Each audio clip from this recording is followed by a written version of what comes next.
Hello, everybody. This is Gino Leonard, and welcome to the Road to Recovery podcast.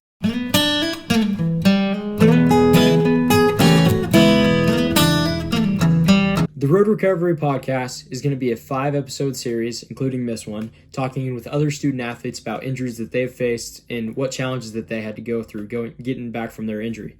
I'm going to dive into mental health. I'm going to dive into free time, personal life. I'm going to dive back into their own physical progress, coming back from an injury and being able to get back into their sport, and just other things that, what goes into the elements of coming back from an injury and, the hurdles that you have to jump being that student athlete.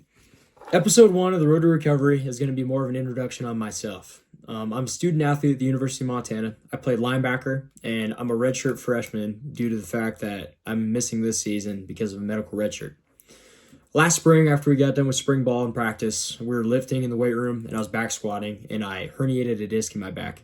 At the time, I didn't think that's what it was. I waited a few months, started getting more and more pain and agony throughout my workouts and stuff like that, and finally got to the point where I was getting nerve pain down my leg. I couldn't walk in the morning, and I was having problems putting on my own socks.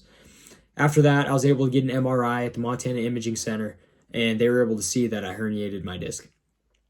This wasn't too bad of a problem. A ton of people have herniated discs, and most people, even without getting MRIs, they have herniated discs. It's not that big of a deal. But what they found in my back was I also have a spinal stenosis.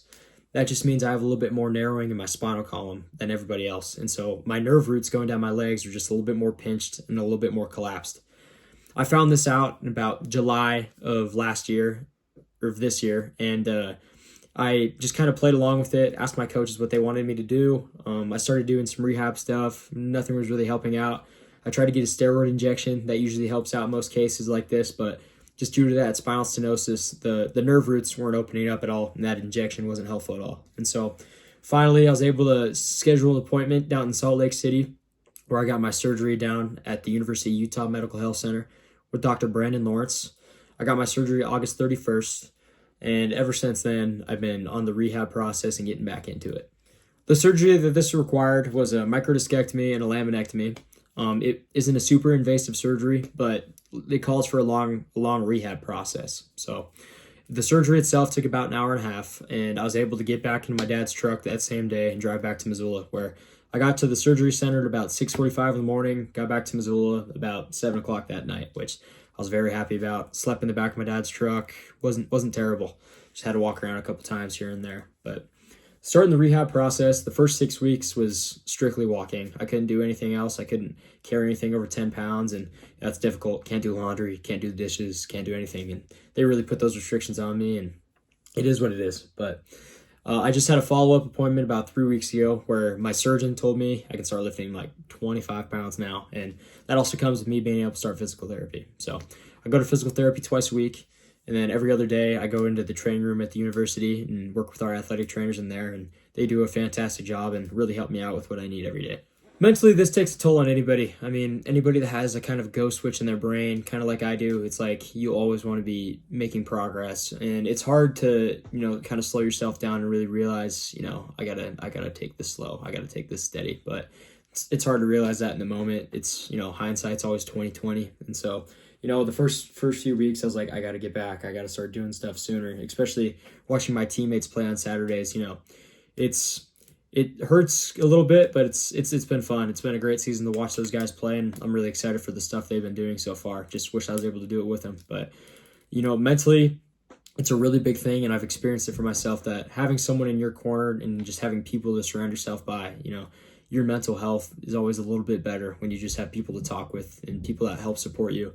And everybody, all my teammates, all my coaches, all my trainers, and everybody in my family have been great so far in the recovery process. I mean, everybody's so supportive that it doesn't feel like, I'm by myself in this at all, which makes it very easy to come back. And with the injury comes free time. I mean, there's time that I never had. I mean, this is my first football season since I was in first grade where I haven't been playing. And so having the opportunity to just kind of slow down and enjoy some other things that I haven't been able to do in a long time, it's been good too. I mean, it's something to also get my mind away from things. Like, I've had the opportunity to go fishing. I've had the opportunity to just, I don't know, I hate to admit it, but I'm not the best student. And so being able to focus on my academics has been great. I've really started thinking about, college is almost over. I got to not really figure out, but I got to start to get a better idea of what I want to do with my life. And so I've been able to really just focus on other things. I mean, it really makes me realize that, football's not the end all be all to who I am and what I do. And so it's been good to have my attention focused in other ways and be able to just really, think on other things in my life and not let football just kind of consume me while I'm coming back from this injury and while I'm on my recovery process. All right, everybody, that is all I have for episode number 1 of the Road to Recovery podcast. I'm super excited to dive into some of this stuff and hope everybody finds this interesting and somewhat helpful for athletes that are coming back from injuries that, that they're having mental problems and just physical recovery and just finding those balance and everything.